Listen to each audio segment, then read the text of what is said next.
Assalamu alaikum dosto. Hope you all are fine and your family too. Make sure our today's topic is student plus challenges. Our previous topic was student plus life plus university. So आज की जो video है, जो आज की talk है, वो आप लोगों के लिए इम्पॉर्टेंट है. If you are a student, if you are on the stage of parent, if you are a teacher, ये आप लोगों के लिए हेल्पफुल है.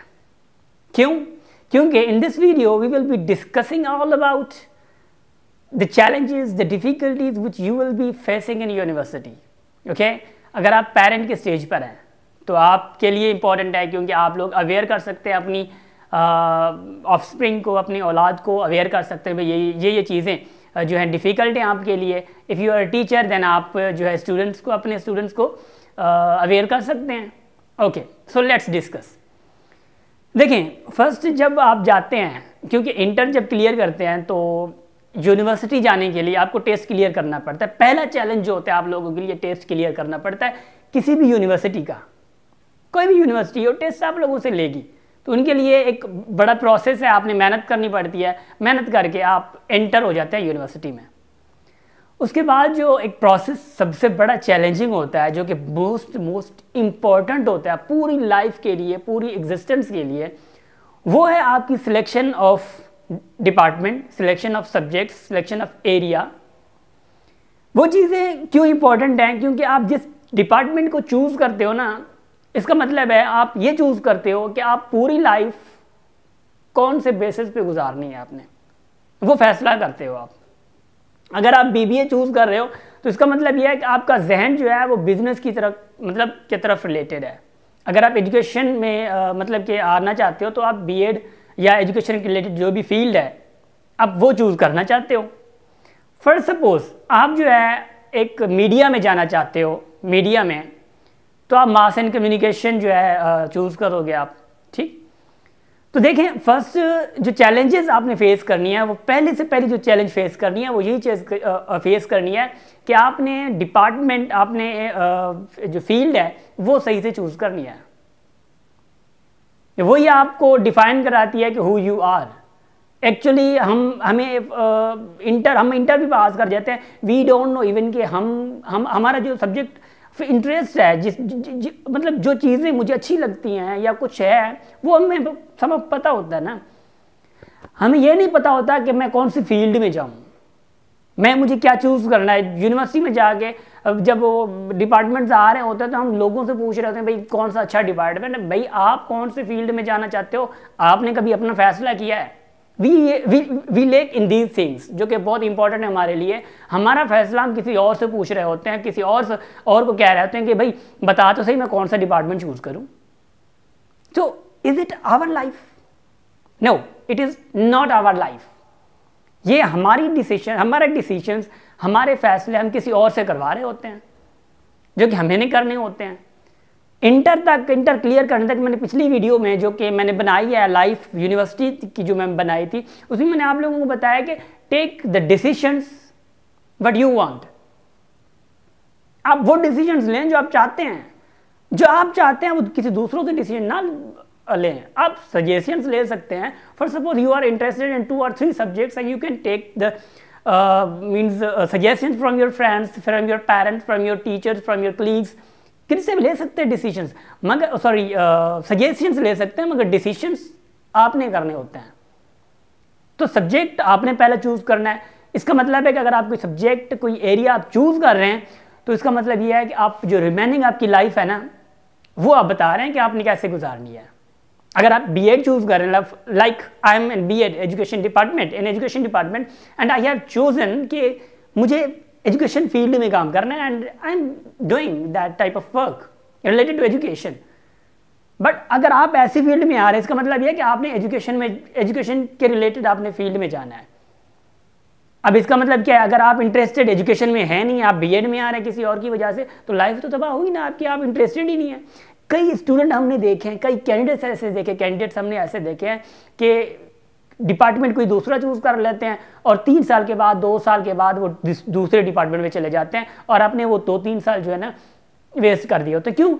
उससे पूछा जाए ना कि आपका रीज़न क्या है, तो वो ये बता दें कि भाई मेरा इंटरेस्ट नहीं था यार, मैंने ऐसे ज्वाइन कर लिया। मतलब उनके मुंह पर देखा करें, आप उनके चेहरे को पढ़ा करें कि वो बताना क्या चाह रहा है। वो यही बताना चाह रहा है कि उसने एक बड़ी मिस्टेक की है जो कि वो आगे सस्टेन नहीं कर सकता। तो भाई वो पहले करते हैं ना, जो पहले ये तो चैलेंज पहला फेस करना ही करना है। तो ये पहला चैलेंज आपको, आप लोगों के लिए है, ठीक। तो ये चीज़ आप लोगों ने पहले करनी है। दूसरी चीज़ है, अगर आप डिपार्टमेंट चूज़ कर लेते हैं, टेस्ट पास कर गया, डिपार्टमेंट चूज़ कर लिया, डिपार्टमेंट चूज़ करने के बाद जो है आप लोग क्या करते हैं, जैसे यूनिवर्सिटी में एंटर होते हैं तो पहला दूसरी जो चीज़ है वो आप लोगों के लिए चैलेंजिंग है, that is environment of university. आपका घर का इन्वायरमेंट होता है।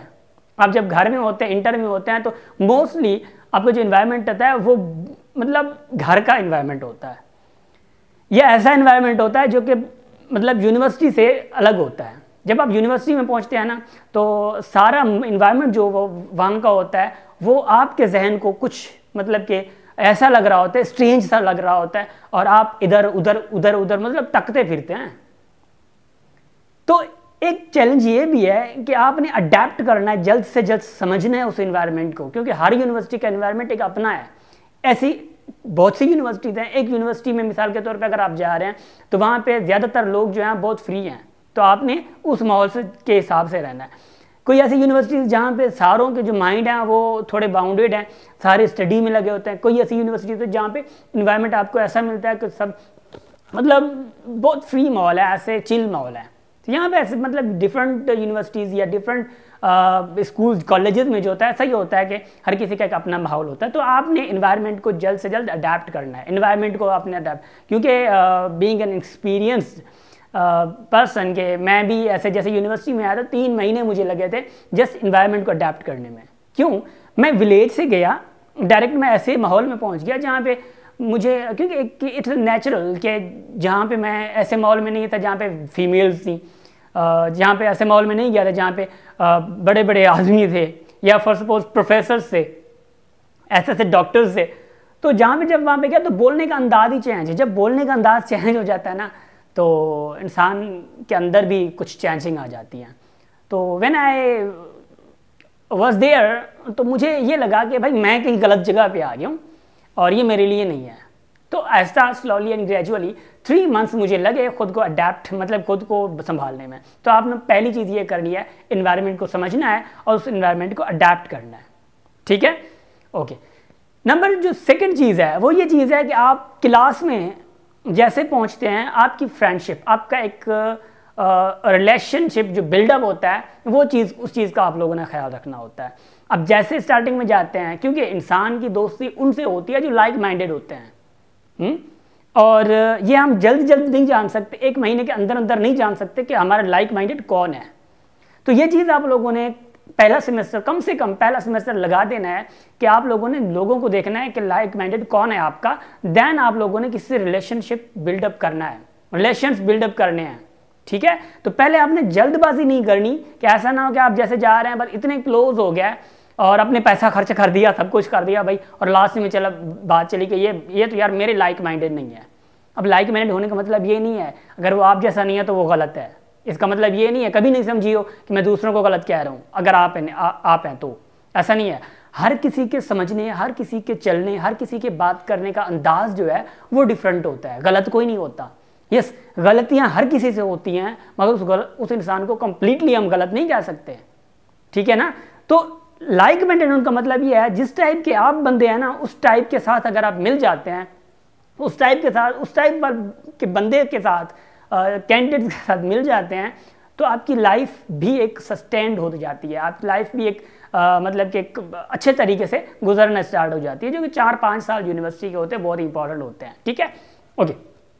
देखें, उसके बाद जो चैलेंज है आपके पास वो है असाइनमेंट्स का, ग्रुप स्टडी का, ये चीज़ें हैं, वो चीज़ें हैं, क्योंकि यूनिवर्सिटी में ज़्यादातर ग्रुप स्टडी होती है, यूनिवर्सिटी में ज़्यादातर टाइम वेस्टर्स बहुत मिलते हैं। आप लोगों ने ये भी चूज़ करना है कि कौन टाइम वेस्टर्स हैं मेरे, कौन जो हैं दोस्त जो हैं वो कैसे हैं। आप लोगों ने पहली बात तो ये भी याद रखनी है कि आप लोगों ने सारों के साथ चलना है, किसी के साथ मतलब कि ख़त्म नहीं करनी, किसी के साथ अनबन नहीं करनी, किसी के साथ कुछ मतलब कि तेज़ ज़ुबानी नहीं करनी, किसी के साथ कुछ ऐसा नहीं बोलना कि उसको हर्ट करे आगे वाले को। बस बी केयरफुल कि सारों के साथ चलना है मगर अपना टाइम भी वेस्ट नहीं करना है। ये याद रख लें। आपके साथ आपके क्लासमेट जो है, क्योंकि सारों के साथ बनानी भी हमने यहाँ सोशल सर्किल बनाना है, तो आपके क्लासमेट में से ऐसे हो सकते हैं। तो आपने क्या करना है कि उनको टाइम भी देना है, किसी को टाइम ना दे के भी उनको राज़ी करना है। ये स्किल्स आप लोगों ने सीखने हैं। लोगों को कैसे कन्विंस किया जाए ये स्किल सीखे। लोगों में जब आप मिल घुल जाएंगे ना तो आपको स्किल आ जाएगा। आप दूर दूर से ये स्किल के पीछे लगे पड़े हो और लोगों में मिल घुल ना करें आप, तो आप स्किल नहीं सीख सकते। ये कम्युनिकेशन स्किल भी नहीं सीख सकते आप लोग। तो ये चीज़ें आप लोगों ने करनी है। और दूसरी बात मैं बता दूं कि जैसे आप वहाँ पे जाते हैं ना, एक आपका सोशल सर्किल जो होता है, सोशल सर्किल यूनिवर्सिटी में बहुत मतलब बनाना जो है बहुत इंपॉर्टेंट है। वो ऐसे होगा जब आप लोगों में मिल घुले मतलब जाएंगे और लोगों के पास जाएंगे, अपने प्रॉब्लम्स किसी अच्छे फ्रेंड से जो है शेयर करेंगे। मगर याद रखियो, उन लोगों से बचियो कि जो लोग आपकी हर बात को डिस्ट्रैक्ट करते हैं, हर बात पे आपको डिस्करेज करते हैं। उन लोगों से बचियो आप, ठीक है। तो ये चीज़ें आप लोगों ने ध्यान में रखनी है। और दूसरे जो हैं लेट मी सी, क्योंकि बहुत ज़्यादा चैलेंजेस मैंने लिखे हुए हैं। अच्छा, एक और भी चीज़ है कि time management. Yes, time management is a very very important factor in our life, जो कि पूरी लाइफ में हमें टाइम मैनेजमेंट का ख्याल रखना होता है। अगर आप टाइम मैनेजमेंट नहीं रखते ना, उसमें कौन सी चीज़ें आ गई, एक स्लीपिंग हैबिट आ गई, एक वैकनिंग हैबिट आ गई एंड एक स्टडी हैबिट आ गई, सब कुछ आ गया ना उसमें। अगर आप टाइम मैनेजमेंट नहीं कर पा रहे, इसका मतलब यह है कि आप एग्जाम में भी झेलेंगे। टाइम मैनेज नहीं कर पा रहे आप, इसका मतलब है क्लासेस स्किप करेंगे। अगर क्लासेस स्किप करेंगे तो आपके असाइनमेंट का प्रॉब्लम हो जाएगा। अगर असाइनमेंट का प्रॉब्लम हुआ तो आपके सेशनल मार्क्स का प्रॉब्लम हो जाएगा। अगर मार्क्स का प्रॉब्लम होता है तो इसका मतलब ये है आपकी ओवरऑल डिग्री पे जो एक इफेक्ट पड़ता है वो वहाँ पे पड़ जाएगा। तो आप लोगों ने ख्याल रखना है टाइम मैनेजमेंट का। तो टाइम मैनेजमेंट की कितनी इंपॉर्टेंस है। अगर आप रात को जो है लेट सोते हैं और सुबह को आपकी क्लास है, आपने उठना है, मजबूरी है भाई, उठना है ना। आप उठ गए क्लास में चले गए, क्लास में आपने नींद की भाई, चलो नींद भी नहीं करते आप जो है इफेक्टिव तरीके से वो लेक्चर नहीं सुन पाते हैं, क्योंकि लेक्चर ज़्यादातर हमें सुनना होता है। वो लेक्चर नहीं सुन पाते, नहीं सुनते तो भाई आपका ही लॉस है, क्योंकि आपको एग्जाम में वो माइंड एक्टिव नहीं रहता। तो first of all make your time as an effective, ठीक है। आपका सोना, आपको पता हो कि किस टाइम आप सो रहे हैं, आपको पता हो कि किस टाइम आपने उठना है। कभी कभार अलग बात है, चलो फ्रेंड्स आ गए, उनके पास गपशप, उनके पास शुगल हो जाए, मगर मेजॉरिटी में मतलब कि जो अक्सरियत जो है ना आपके जो टाइम मैनेजमेंट है वो 11-12 तक हो, बात खत्म, रात को सो जाए। 4 बजे तक नहीं सोएं। ऐसा ना हो कि 4 बजे तक आप किसी से लगे पड़े हैं और किसी पे चैट पे लगे, पता नहीं कौन कौन से लड़कों से लड़कियों से बात कर रहे हैं और आप पता नहीं क्या किन को फंसाए हो। ऐसी बातें कभी ना करें। यूनिवर्सिटी में 4 साल बहुत इंपॉर्टेंट है आप लोगों के लिए, हमारे लिए भी। मैं खुद I am a student of actually one of the best university of Pakistan, so because I have experienced and I am still experiencing क्या चीज़ें हो रही हैं, क्या चीज़ें होती हैं, क्या चीज़ें होनी हैं। ये चीज़ें जब मुझे लगती हैं तो I just delivered in front of you, ठीक। तो ये चीज़ें आप लोगों ने ध्यान रखनी है। अच्छा, एक और चीज़ है जो कि एक चीज़ ऐसी होती है, देखें, एक पैसे का ख़त्म होना भी मसला कर देता है। आप क्योंकि फैमिली कुछ लोग ऐसे होते हैं जो कि ऐसी फैमिली से होते हैं जिनको पैसे जो हैं वो कम मिलते हैं। कम मिलने का मतलब ये है कि as compare to those families, those are very मतलब कि फ्रॉम रिच फैमिलीज, ठीक है ना। तो उनके रिलेटेड जो है ना हमें कम मिलते हैं। कैसे, फॉर सपोज जैसे कि मैं अपनी बात करूँ तो मैं जैसे लेता 7,000-8,000, जिसमें से मेस भी आ जाती थी और मेस का खर्चा भी 4,045 होता था और बाद में महीना मैं वो पूरा करता था 3,000 में पूरा महीना चलाता था। इसका मतलब ये था कि मुझे मैनेज करना था। अगर मेरे वो पैसे 15 दिन पहले ही ख़त्म हो जाते, मैं उड़ा देता, मैं दोस्तों के साथ जाता, यार भाई चलो भाई ये मैं 1500 का मैं बिल देता हूँ, 1500 तो उधर ही ख़त्म, तो बचे 3,000। अब 3,000 में से मैं कुछ फ्रूट भी खुद खाऊं या दूसरों को खिलाऊं, क्या करूं भाई मैं, ये पूरा महीना थोड़ी चल सकता है। तो आप लोगों ने मैनेज करना होता है। उस मैनेजमेंट के हिसाब से अगर आप सोचते हैं कि आपको पैसे कम मिलते हैं तो don't worry about that, you are now mature enough. आप लोग ट्यूशन्स पढ़ाना स्टार्ट कर दें, आप लोग कोई और बिजनेस स्टार्ट कर दें। जहाँ जिस यूनिवर्सिटी में आप पढ़ रहे हैं ना उसके सर्किल में आपको ट्यूशन्स मिलती हैं, but you don't find that, you don't care about that. आप जस्ट कहते हैं कि बस मैं फादर ही मुझे दे, मैं फैमिली से लूँ, ये करूँ वो करूँ। नहीं करें आप ऐसा। यूनिवर्सिटी की स्टडी इतनी टफ नहीं होती जितना हम समझते हैं, क्योंकि I am student of university, मुझे पता है। जस्ट 1.5 to 2 आवर्स अगर हम देते हैं ना तो हमारे रिजल्ट बहुत अच्छे आ जाते हैं यूनिवर्सिटी में। अगर एक्टिव तरीके से हम दें, इफेक्टिव तरीके से हम दें अपनी स्टडीज़ को टाइम, मगर हम नहीं देते, हु केयर्स। देते भी हैं फिर भी इतने नियत से नहीं देते हैं कि भाई अच्छा है, सही है, पढ़ लूँ, मगर मजबूरन लगे रहते हैं, यार मुझे पढ़ाइए, मुझे पढ़ाइए, मुझे पढ़ाइए, बस ऐसे ही जहन में कि मतलब कि बर्डन सा बरपा हुआ होता है। नहीं करें ऐसा, just be relax and have a study. Book लेके पढ़ें, सही है, रख दें, नहीं मन कर रहा नहीं पढ़ें, यही तरीका होता है स्टडी का। मन कर रहा है ना आपको अच्छे तरीके से, उस टाइम पढ़ें। आपको मन कर रहा है किसी और बुक पढ़ने का, वो पढ़ें। आपको मन कर रहा है कहीं पे जाने का, तो जाएं, किसने रोका है। मगर ये बात रखें कि हर चीज़ अपने तरीके से होनी चाहिए। अगर आप तरीके से हटते हैं इसका मतलब आप चैलेंजेस फेस करेंगे। अगर इन 4 सालों में अगर आप लोग चैलेंजेस फेस करते हैं ना और उनको सही तरीके से हैंडल करते हैं तो आप आगे बढ़ पाते हैं। तो ये चीज़ आप लोगों ने ध्यान रखनी है, चैलेंजेस को फेस करना है। क्योंकि चैलेंजेस को अगर आप ऐसा समझते हो कोई प्रॉब्लम है, अब आपके पास कैपेबिलिटी होती है प्रॉब्लम को सॉल्व करने के लिए। ऐसा ना हो कि प्रॉब्लम आपके पास अगर थोड़ा है तो उसको और ज़्यादा प्रॉब्लम आप कर दें, उस पर सोच के उसको हल करने के बजाय आप और प्रॉब्लम बढ़ा दें। ऐसा ना करें, just try to solve your problem. और ये भी याद रखें, ये किसी से एक्सपेक्ट ना करें कि आपका प्रॉब्लम कोई और सॉल्व करेगा। ऐसा नहीं है। कभी कभी ऐसा होता है कि दोस्त चलो सजेशंस ले लेते हैं, हम सलाह ले लेते हैं किसी दोस्त से कि भाई एक प्रॉब्लम कैसे सॉल्व कर सकता हूँ, मगर वो प्रॉब्लम सॉल्व आपने करना है। किसी और से एक्सपेक्ट ना करें कि वो आपको सॉल्व करके देगा। यस, सजेशंस ज़रूर है, suggestions makes lot of meaning, ठीक है। तो ये चीज़ आप लोगों ने ख्याल रखनी है। एंड देन जो हमारे पास चैलेंज दूसरा है जो ट्यूशन्स का मैंने आप लोगों को बता दिया। एक चीज़ होती है, हम जो है ना 2 टाइप्स के पर्सन्स होते हैं, एक इंट्रोवर्ट होते हैं, एक एक्सट्रोवर्ट होते हैं। इंट्रोवर्ट का मतलब ये होता है कि आप जो है लोगों में मिल घुल नहीं सकते, आपकी नेचर डिफरेंट है, आप किसी दूसरों से अलग हैं। दूसरों से अलग का मतलब ये है कि 10 जने हों, आप उनमें से बात नहीं कर पा रहे, आप प्रेजेंटेशन नहीं दे पा रहे, आप इसकी ज़ुबान से अल्फाज नहीं निकल पा रहे। अगर अल्फाज निकलते भी हैं तो बहुत मुश्किल से, आप अपना जो आपकी फीलिंग्स हैं वो बयान नहीं कर पा रहे हैं, तो आपको डिफ़िकल्टी हो सकती है। अगर इस टाइप के आप बंदे हैं ना, आपको डिफ़िकल्टी हो सकती है। अब डिफ़िकल्टी कैसे हो सकती है, तो इस हिसाब से आप फ्रेंड्स नहीं बना सकते, सोशल सर्किल नहीं बना सकते, किसी टीचर के साथ खुले बात नहीं कर सकते। अगर कुछ नहीं कर सकते तो आपको मेहनत लगेगी। आपको कैसे जाना है, जो मैंने आप लोगों को बताया, क्योंकि you have to be an active person in your university, in your period, in your time. So now just think कि आप लोगों को ये चैलेंजेस फेस करनी पड़ेंगी और इन पे मेहनत करनी पड़ेगी बाकायदा। मेहनत कैसे करनी है, कैसे नहीं करनी, आप लोगों ने मुझे बताना है। कौन सी चीज़ में आप लेक कर रहे हैं, in which think you are lacking, let me just know and I will be telling you the ways of improving your और the ways of enhancement of your skills, ठीक। और दूसरे आते हैं एक्सट्रोवर्ट, जो कि बहुत खुले दिमाग वाले होते हैं, बहुत मतलब कि जिसको हम कहते हैं कि मिलजुल वाले होते हैं, लोगों के साथ खुले दिल से बात करते हैं। इधर उधर हज़ारों मतलब आदमी भी आ जाए, लोग भी आ जाएं, तो उनसे वो बात करने से डरते नहीं हैं, वो पीछे नहीं हटते। प्रेजेंटेशन अगर उनकी होती है तो आराम से बात करते हैं, उनको ये लगता है कि आई एम द लीडर। मगर बात यह है कि वो भी कहीं पर धोखा खा जाते हैं। वो कैसे धोखा खाते हैं मैं बताता हूँ आप लोगों को। कभी कभी वो जल्दबाज कर जाते हैं, मतलब जल्दबाज हो जाते हैं कि जल्दबाजी इतनी कर लेते हैं कि लोग उनको सुनने के लिए तैयार नहीं रहते। अगर सर्किल है फ्रेंड्स का, 10 जने वहाँ पे हैं या 5 जने हैं, 3 जने हैं, हमेशा जल्दबाजी वो करता है because he is an extrovert. तो एक्सट्रोवर्ट कभी कभी क्या करता है कि जल्दबाजी में वो नुकसान खा जाता है, उनको सब्र नहीं आता। मगर इंट्रोवर्ट जो होते हैं वो साबिर बहुत होते हैं। एक चीज़ से उनको फ़ायदा है इंट्रोवर्ट्स को कि वो साबिर बहुत ज़्यादा होते हैं और साबिर हमेशा जीतता है।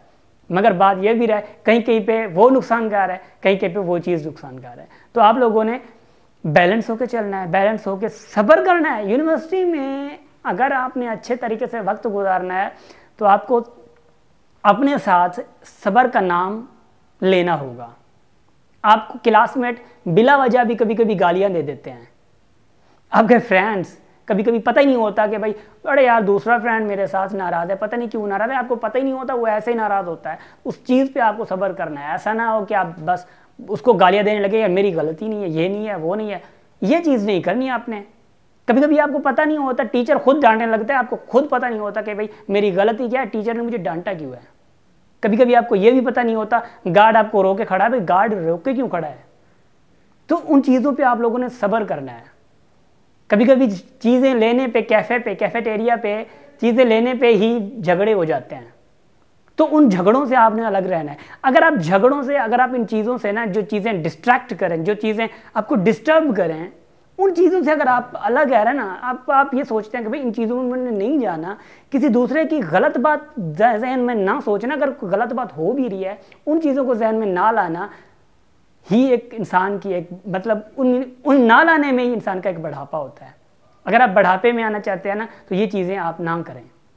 आपके 4 साल देखिए कैसे गुजरते हैं। 4 साल के बाद अगर आप साबिर रहते हैं ना, साबिर रहते हैं और अपना काम जारी रखते हैं, तो 4 साल के बाद याद रखियो, आपके टीचर्स भी आपको सल्यूट करेंगे, आपके कैंडिडेट्स जो फ्रेंड्स हैं जिन्होंने गाली दी हुई थी वो भी आपको सल्यूट करेंगे और अपोलोजाइज करेंगे कि भाई मुझे माफ़ कर दो, मैंने ये हो सकता है गलती की हो, ये वो वगैरह। मगर क्या हुआ कि लास्ट टाइम आप सर उठा के आप लोगों को कहेंगे, आप कह भी देते हैं यार मुझसे गलती हुई तो मुझे माफ़ कर दीजिएगा, मगर आप साबिर थे और आप कंध मतलब के सर उठा के, सिंधी में कंध खड़ी करे चाहता हूँ ना पा, सर उठा के आप कहेंगे भाई मुझे माफ़ कर दो, कोई मसला नहीं, और आपके चेहरे पे मुस्कुराहट होगी। अगर आपने ऐसा ना करा, आप हर किसी झगड़े में इधर उधर, तो आप रुखसती जब आपकी होगी ना, जैसा होता है ना कि एक औरत की रुखसती हो रही होती, एक लड़के की रुखसती हो रही होती घर से और घर में उसकी अच्छी नहीं बनी हुई होती ना, तो उसके चेहरे में एक मतलब कि क्या कहते हैं कि बिगाड़ सा होता है चेहरा, मतलब किस अंदाज से वो माफ़ी मांगे, ऐसा होता है ना। तो जब आपकी यूनिवर्सिटी से रुखसती हो ना, तो आपके चेहरे में मुस्कुराहट हो कि मैं कुछ ना कुछ यहाँ पे दे के जा रहा हूँ और लेके भी जा रहा हूँ। तो ये चीज़ें आपने सोचनी है, ठीक है, कैसे चलना है, बस सब्र साथ रखना है और चैलेंजेस को फेस करना है, ठीक, जो मैंने आप लोगों को बताई, ठीक। So goodbye and take care of yourself. If you have any challenges you can share with me and we can think on those challenges and then we will be trying to give the solutions to you. So goodbye and take care of yourself and wait for next interactive